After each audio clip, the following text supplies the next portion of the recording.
nagtipid lang talaga, syempre po mahirap ang buhay. Ang vlog po natin ngayon ay tungkol sa pagtitrim ng bonsai. Ito po mga bonsai ko nito na napakatagal na po na hindi ko natitriman. Ngayon po ay titrim. Tara, samahan niyo ako. Ito, cutter at saka itong pang bonsai po talaga to. Napakatanda ng bonsai. Simula po ito ng maging bonsai ko ay nadalang ko lang po siya na asikaso. Itong tinatawag na lucky plant. Ayan po. Nawasan lang po natin ito. Kasi sa kukunti po ng kanyang kukunti ng kanyang nakukuhang protina sa kanyang pinaglalagyan. Kapag marami po yung mga gaya nitong mga lucky plant na ito, hindi na rin po siya masyadong maka-recover.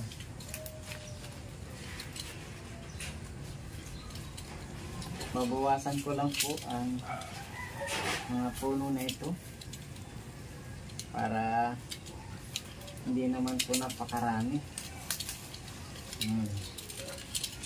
Magtitira lang po tayo ng ilang piraso.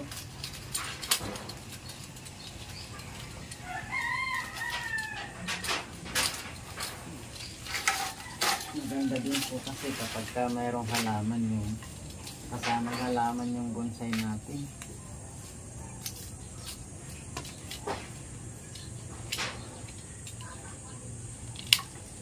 Ayan.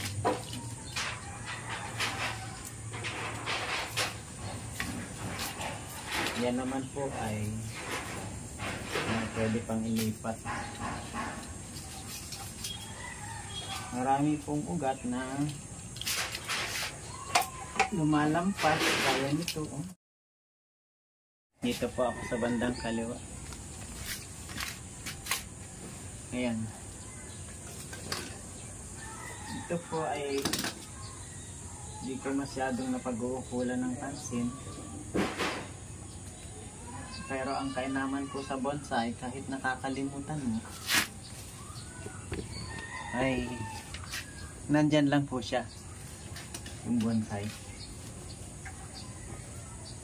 Ito ang haba na. Ang haba ng ugat to. Haba ng ugat na ito.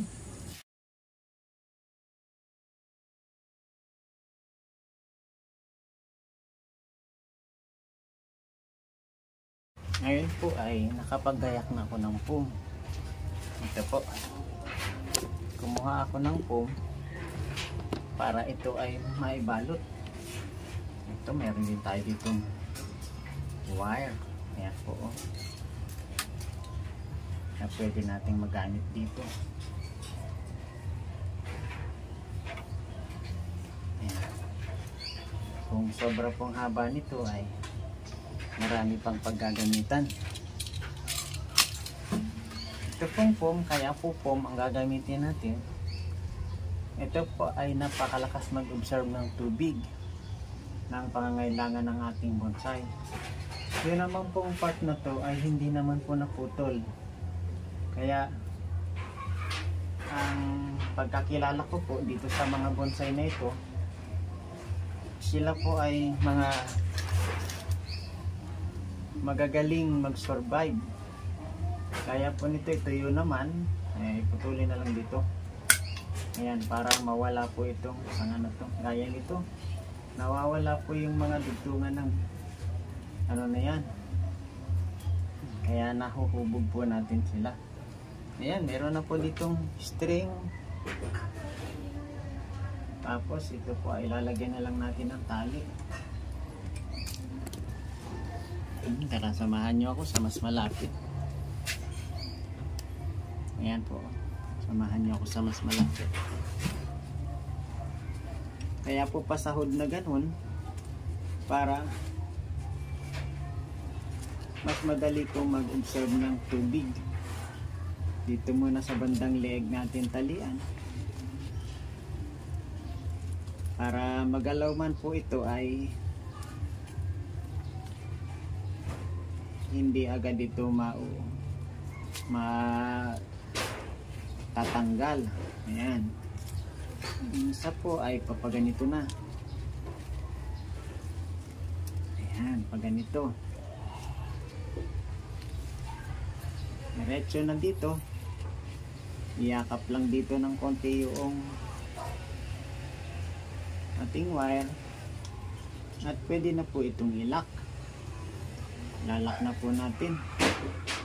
Ayan, ganyan lang po ang paglalak. Papilipilipit lang po na ganito. May sampalataya po ako na ito nga ay magkaka-recover ulit. Bagaman siya po ay itutuloy na natin dun sa hubog na pwede niyang pagpuntahan.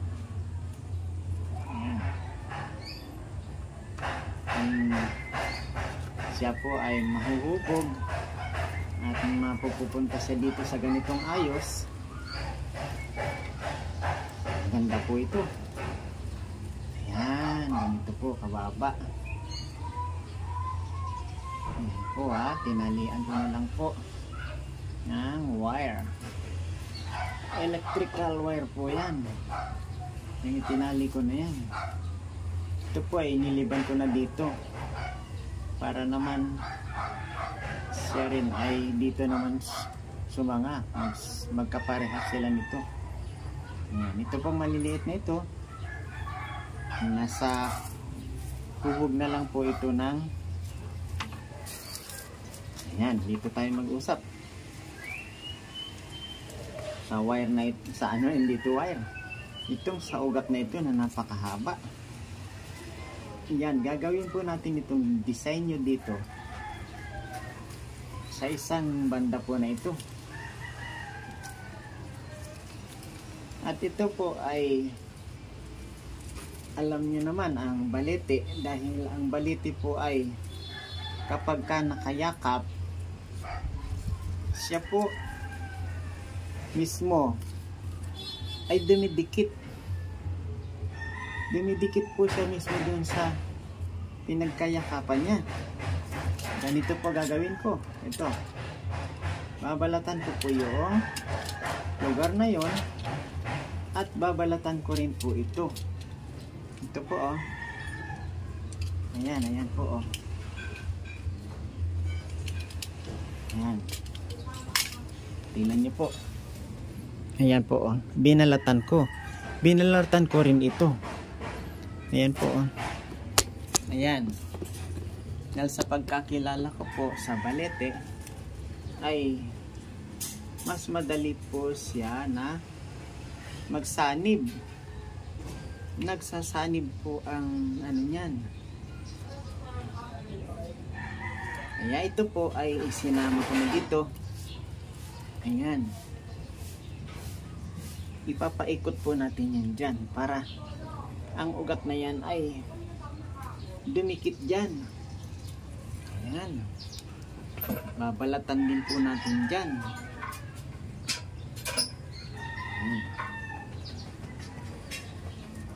Babalatan ko rin po dito sa lugar na ito. Ito po babalatan ko rin po dito sa lugar na ito. Ito po ay hindi maselan. Ayan, si red balete po, pagka nakatagpo ka ng mahabang ugat ay pwede mo po ihubog doon. Ito dito natin babalatan ayan.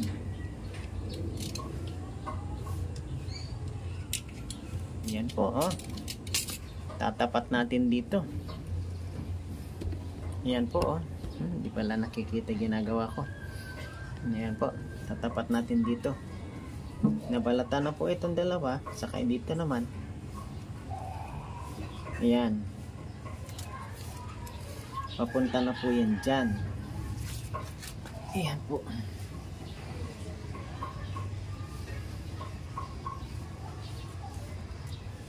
Ito naman po ay dito po ito ihuhubog.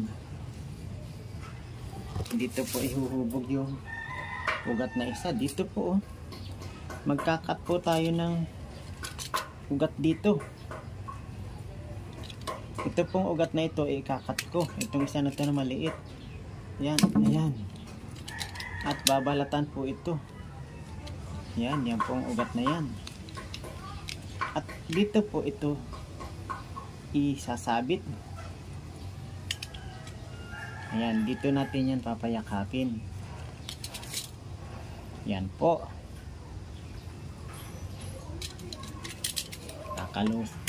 Babalatan natin ng konti yan para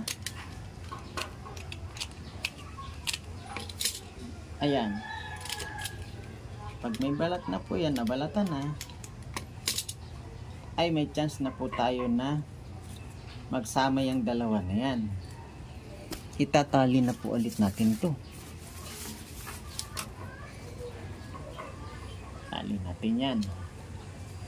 Ang lilitaw po yan ay sa bawat bagsak ng ugat ay mayroong pinanggalingan sa itaas.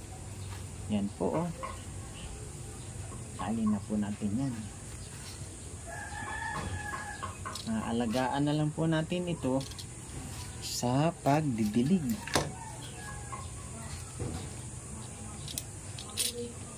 Mahalaga po sa mga ganitong bagong trim na bonsai ay ang diligin muna natin.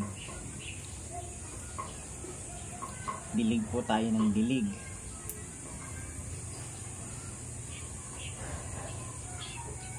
Ito po sa palagay ko ay mahaba-habang panahon pa ito na pwedeng alagaan. Dahil sa kanya pong ganyang kalagayan, yan, ito po maliliit na ito na hindi na natin bubuhayin, ay tatanggalin na po natin ito. Yan, malapit-lapit na po yung ating ginagawang pagtitrim. Medyo maganda-ganda na po yung bonsai na ito. Ito po. Ito naman po ay babawasan ko rin ito. Yung mga hindi naka sa lupa. Ito po kasi ay dahon-dahon. Maraming dahon-dahon. May bato-bato dyan. Na nagpapahina po ng kanyang paglaki. Kaya po na yan ginagawa yan para humina po yung kanyang paglaki. Ang mga nariyan po ay ito naman po mga halaman na ito, isa lang po ito sa magpapalamig ng kanyang ang bonsai po kasi ay may pakiramdam din. Kahit po sila ay bonsai, meron naman silang pakiramdam. Tali lang natin dito itong mga na to. Sabagay po kahit hindi natin itali yan, yan po ay babangon. Yan, babangon po yan pagka yan na po ay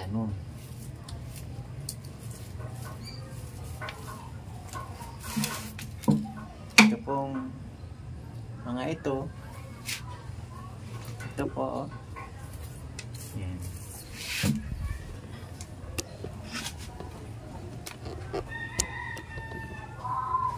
Yan.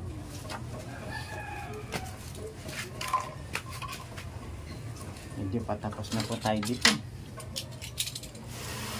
Tingnan nyo po ang mga ugat ng bonsai napunta dito lahat sa kabila yung ugat. Ayan. Sa bandang likod naman po ay napakaganda namang tignan. Yan po. Gandang tignan, di ba? Dito. Pagka yan po ay nagsanib na, lumikit na po yun dyan at saka tumaba yung nagtumaba na po yung ugat niyan, na ganyan lang po siya kataas, ay napakaganda na po niyan kapag yan po ay tumaba. Yan po, yan. Ito yung ating bonsai. Yan o. Pwedeng-pwede na po yan na mailagay ulit sa ulanan. Yan po ay papaulanan natin dahil magtatag-ulan na naman po, ay papaulanan na natin yan. Yan mga bonsai na yan. Ito po ang ating naging bonsai trim. Ito po hindi pa muna natin aalisin yung mga dahon para yung protina po ng araw ay makatanggap siya. Yan po, yung lalo na yung maliliit na yan, hindi natin aalisan ng dahon. Yan, saka iilan lang po yan, saka ito ay lilitaw po yan, ay dito na yan nakahilig. Mayroon na pong pag ganun, ito naman po ay dito naman ito pupunta. Sa lahat po ng mga pangunahing mga katuwang sa aking pagbablog, First Family po ang ka-business.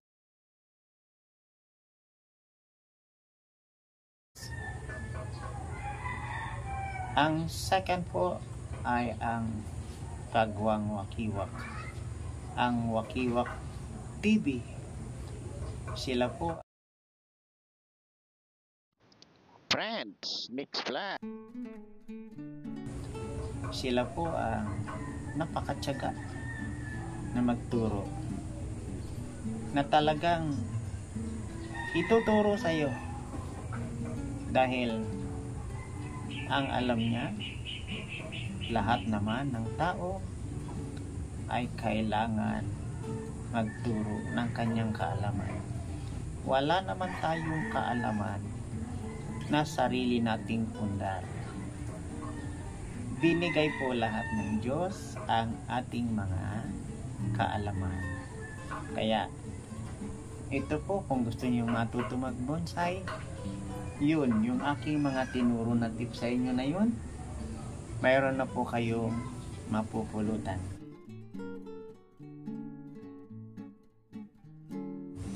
Ito po ang mga bees na ito, ako lang din po ang gumawa niyan. Yan, ako lang din po ang gumawa niyan. Sa simpleng paggawa lang po ay hanggang sa matuto na po kayo, doon nyo na po masasabing may alam na pala ako. Pero hindi kayo ang nagbigay noon. Yung mga kaalaman nyo na yun, huwag nyong kalilimutan, lahat ay utang natin kay God. Sa Panginoong Diyos lahat ng galing, lahat at kaya niyang bawiin sa isang iglap. Sa lahat po ng mga nasa Kagwang community, Kagwang Wakiwak, Ma'am Erlinda Official Vlog,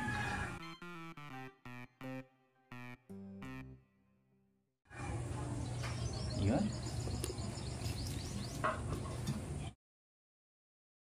Ma'am Edita Mix Vlog. May vlog na rin po si Friend Mix Vlog. Yun. Tapos ang ating pang mga nasa online na mga vlogger na halos laging napapanood, ang ating mga nagpa-vlog na nakikisuyo.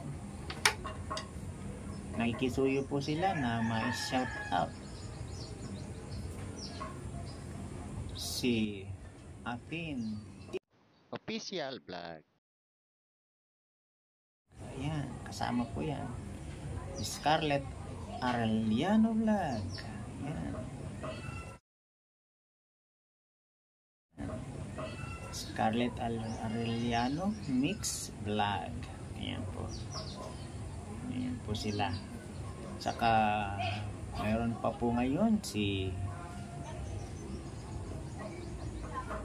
Kuya Bobby's Vlog. Meron na po siya.